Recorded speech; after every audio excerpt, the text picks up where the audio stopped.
O Lula não é nada além do que esse brasileiro carente, aí no fim do dia tá apetezado em rede social, comemorando como se fosse a coisa mais linda, comemorando que o Trump gostou do Lula. Gente, o Trump gostou do Lula.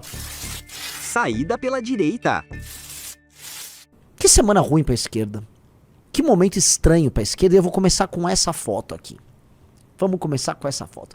A partir do momento que a esquerda precisa comemorar um troço desses, é que eles estão sendo pragmáticos e vamos dizer, se agarrando a qualquer fio de esperança. Lula, o herói da soberania, tenta vender a ideia de que ele amansou o leão, entendeu? Eu amansei o leão, dei uma cachaçinha pro leão, ele amansou o leão, e resolveu. E aí vai, vamos dizer, toda a petezada lá desesperada, né? É isso, o Trump gostou do Lula, o Trump gostou... Gente, o Trump gosta do Lula. Entendi. No fim do dia, vocês estão tarados e desesperados por validação americana. Mesmíssima coisa que os senhores bolsonaristas vivem fazendo. Bolsonaristas colocando bandeiras dos Estados Unidos no meio da Avenida Paulista durante o 7 de setembro. Aliás, pequeno parênteses, contei pros americanos da bandeira, né? Todas as reuniões que eu ia, né? Eu tentava explicar o que era o Bolsonaro. Você falava, imagine você colocar uma bandeira chinesa, vamos botar aí ou bandeira russa, em Nova York, numa parada, num desfile do 4 de julho. Eles, mas isso é um absurdo. Eu falei, é o que os brasileiros fizeram com bandeira americana. Eles, mas isso é ridículo, né? Eu falei, isso é ridículo, né? Mas, fechando parênteses aqui, é impressionante como nós somos tarados por validação. É aquilo que eu já comentei, né? Como existe todo um mercado de influencers gringo que ficam dando atenção brasileiro, né? Como na internet você vai nos comentários, algum gringo cita o Brasil, aí vai aquele Brazil mentioned, né? Que o Brasil foi mencionado, que é igual o indiano. O brasileiro e o indiano são os dois maiores chatos da internet. Ai, falaram do Brasil, ai, Brasil! Né? Tem aquele meme, inclusive o Offspring. Isso, depois procura o Offspring, a banda Offspring fez uma música chamada Please Come to Brazil, porque existe aquela coisa que toda banda abre, né? Toda banda, ela vai lá na área de comentários dela, tem uns brasileiros, Please come to Brazil, não sei o que, né? Então assim, o Lula não é nada além do que esse brasileiro carente, aí no fim do dia tá apetezado em rede social, comemorando como se fosse a coisa mais linda, comemorando que o Trump gostou do Lula. Gente, o Trump gostou do Lula. Vamos lá. Ser gostado por um líder de uma potência não é ruim, uma coisa boa. Bolsonaro também era gostado pelo Trump. E o Lula também é gostado. Eu conheço o Bolsonaro, já estive com ele. Um sujeito simpático. Não é meu tipo de cara que eu seria amigo, porque eu tenho amigos mais esquisitos. A questão toda que nos tem aqui nossos queridos amigos petistas, vamos colocar aí, né? Essa gentalha asquerosa, é que eles acabam funcionando, né, como, vamos dizer, câmaras de eco desse espírito brasileiro carente de validação. E aí eu tava falando do carisma. O Lula é carismático, o Bolsonaro é carismático, e o Lula adotou uma estratégia negocial e de enfrentamento contra o Trump que até o momento, por diversas razões, vem funcionando. Tô falando que vem funcionando porque por enquanto não teve nenhuma tarifa que foi retirada ou nenhuma autoridade brasileira que deixou de ser alvo da Magnitsky. Mas duas coisas aconteceram. O Lula enfiou a tarifa, ele não teve, vamos dizer, com o Brasil o resultado que ele gostaria do ponto de vista de popularidade. Que ele quer ficar apresentando para os Estados Unidos, olha, emparedei e obtive um acordo bom para a América. Essa é a história que ele quer colocar. Mas o Lula teve, ao fazer oposição ao Trump, ele teve uma resposta positiva do ponto de vista da popularidade. Ok? O Trump, ao mesmo tempo, também tem, e esse acho que é um dos grandes temas de campanha dele, e digo isso porque estive lá, conversei com gente, um dos grandes temas que ele quer tratar, isso vai influenciar nas midterms, que são as eleições, igual teve na Argentina, as eleições de meio de mandato, é a questão da Venezuela, a questão de, olha, um inimigo que eu consiga derrotar rapidamente e cujo tema irá impactar tanto em segurança pública na questão das drogas, porque ele vai falar que vai estar evitando de várias drogas chegarem nos Estados Unidos, que tem um surto, né, o K9, eu nem sei se o K9 é relacionado a isso, acho que é uma droga sintética, mas né, todo mundo mistura no mesmo balaio, e a questão migratória, que eles vão falar, olha, uma América Latina toda destruída pelo crime organizado é um local propício para que as pessoas se sintam, vamos dizer, desejosas de pular fora e ir morar nos Estados Unidos, né? Então, para ele essa história toda é muito boa, fora que a máquina de guerra americana tá sempre querendo brigar. Uma questão até de manutenção, né? O óleo precisa girar na máquina, a máquina precisa estar quente. E os Estados Unidos querem invadir a Venezuela, querem depor o governo Maduro, o que seria muito bem-vindo, primeiro, antes de tudo, pro povo venezuelano. E depois para começar a resolver não só a questão de drogas, mas esse local intrincado e problemático chamado América do Sul. E ele gostaria de ter no mínimo um silêncio brasileiro. O Brasil é a maior potência da América do Sul. Não ter o Brasil como aliado numa empreitada dessas é no mínimo desconfortável. É desejoso que o Brasil esteja ao lado dos Estados Unidos, se não ao lado no mínimo silente.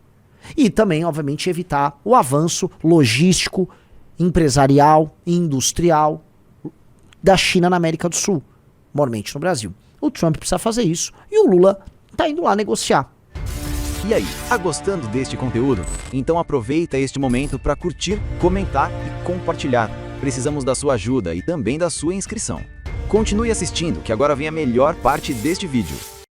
Já falei, num governo nosso, esse tipo de coisa não pode ficar tão barata assim. Você fala, como assim? O que você quer dizer? Muito simples. Eu tô em qual câmera? Essa aqui? Não. É um? Né? Só pra explicar pra vocês. Vamos lá. O Trump vem, olha que legal, saia fora da China, ok. Nós somos dependentes de exportações pra China. E de importações que geram no brasileiro uma sensação de consumo. Quando você compra um produto chinês, e hoje não é mais uma bugiganga, um produto qualquer oriundo da China, você sente que você está consumindo um produto mais barato e de qualidade melhor do que um produto que você compra aqui. Então a China tem um efeito nos brasileiros que envolve consumo de produtos que as pessoas dão um tipo de valor, e ao mesmo tempo gera divisas com a exportação de commodities, normalmente soja, minério de ferro, etc. Então, não adianta os Estados Unidos só chegar e falar, vocês não podem, vocês estão na zona de influência. Mas o que quer dizer estar na zona de influência dos Estados Unidos? Os Estados Unidos também não vai sair invadindo todo mundo. Não é também, vamos dizer, essa várzea que todo mundo coloca. E não vai poder colocar um continente inteiro dentro de sanções econômicas, senão você começa a se tornar uma espécie de vilão internacional, cuja imagem não faz bem pra eles. Não dá pra você, vou te penalizar aqui com as minhas big techs, vou te penalizar com tribunais internacionais, vou te tirar do SWIFT. Tá, você vai fazer isso com a gente só porque a gente não está fazendo negócios a contento com vocês? Não é assim que a banda toca. Nem dá pra fazer isso em larga escala. As consequências dentro do equilíbrio global são enormes. Então você precisa seduzir também. Então o presidente brasileiro, se for sentar com os Estados Unidos, ele tem que ter uma pauta de Brasil de longo prazo, de modo a saber o que ele quer, numa relação que fala, China e Estados Unidos, vocês querem disputar? Tô aqui. O que o Brasil tem que... O que o Brasil pode pleitear agora? A situação não é fácil. O que o Brasil tem que pleitear é, ao mesmo tempo em que ele tem que continuar exportando para a China as suas commodities, ele não pode ficar dependente da importação de produtos industrializados chineses, inclusive hoje de serviços e big techs chinesas, tá? Um exemplo que está tendo uma polêmica que eu vou mencionar aqui é a questão da instalação de um data center gigantesco do TikTok lá no Ceará, que eu defendo que instale, tá? Então você tem que sair dessa dependência, mas você tem que sair como? Os Estados Unidos estão tendo uma política de reindustrialização deles próprios, mas também de mudança de polo, né, de parceiros industriais, né, jogando uma parte dos seus fornecedores para Índia, outra parte para o Vietnã, outra parte para o México, e o Brasil poderia estar nessa paleta.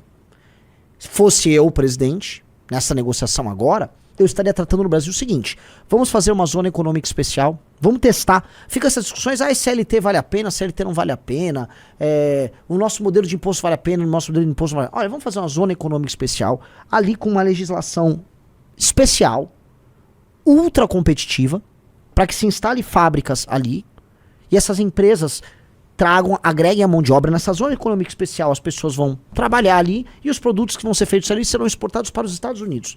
Vamos fazer esse jogo, Estados Unidos. Abre uma operação conosco e a gente pode ampliar, se der certo. Vai que, na verdade, o nosso modelo arcaico, cheio de CLT, cheio de garantias, impostos, é mais competitivo. Eu duvido, mas é uma boa.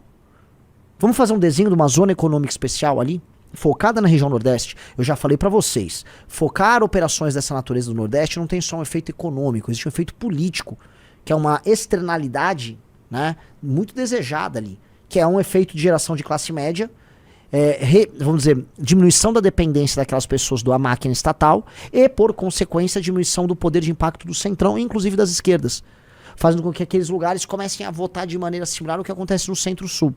Ok? Então, nós, se quisermos ter uma negociação séria com os Estados Unidos pensando no longo prazo, tínhamos que pensar nisso. Uma zona econômica especial. Cada vez mais nós temos que tratar o tema da zona econômica especial no Nordeste como um assunto fundamental, porque a articulação de um Nordeste mais desenvolvido e com economia mais complexa é justamente menos gente dependendo de bolsa, menos gente vendendo voto, menos gente dependendo do Centrão, menos político vagabundo do Centrão sendo eleito, menos show pro vagabundo do Wesley Safadão ficar fazendo. Ou seja, você tem ganhos econômicos, culturais, sociais e políticos em escala. Ok? Então, vamos colocar aqui, nós tínhamos que colocar uma agenda de longo prazo nessas conversas com o Donald Trump. E o Lula devia levar isso. Eu não sei a conversa que o Lula tá entrando. Me soa que o Lula quer muito mais resolver a questão eleitoral para 2026.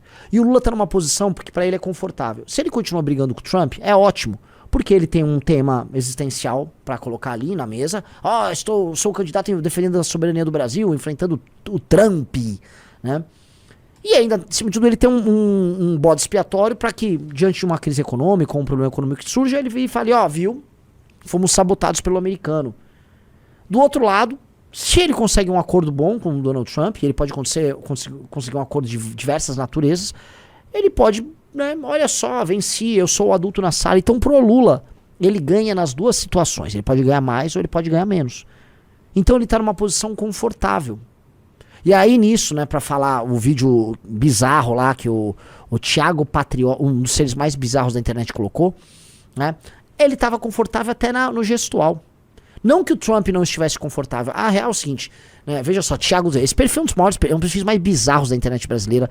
Vou até ter uma pequena reflexão sobre gente como ele, tá? Mas o que interessa é o seguinte, isso aqui não parece post de bolsonarista, quando ficava falando que o Felipe G. Martins sentou com o Trump com a perna aberta? Pode pegar igualzinho. Aliás, isso aqui dá um belo meme, tá? É só achar acho que foi o Bernardo Kister que postou. Olha só o Felipe G. Martins sentado com o Trump, ele tá com a perna aberta mostrando seus testículos, ele está com um gestual dominante, né? Olha só como ele é respeitado. Aí os petistas estão adotando o mesmo tipo de estratégia, tipo, veja só a linguagem corporal do nosso presidente. Então tá aí, ó. Atenção, especialistas em linguagem corporal dizem que Trump estava tenso e Lula confortável após a reunião. Trump, postura inclinada pra frente, mãos unidas e apoiadas no joelho, sinal clássico de tensão e defensividade. Lula, postura mais aberta, corpo levemente recostado, mistura de relaxamento com dominância. Lula, líder mundial. O Trump é famoso por ser vamos falar nos termos do Trump, tough negotiator. I'm a tough negotiator. I negotiated really hard. I'm a tough negotiator. It's not easy to deal with me, you know? I'm master in the art of deal.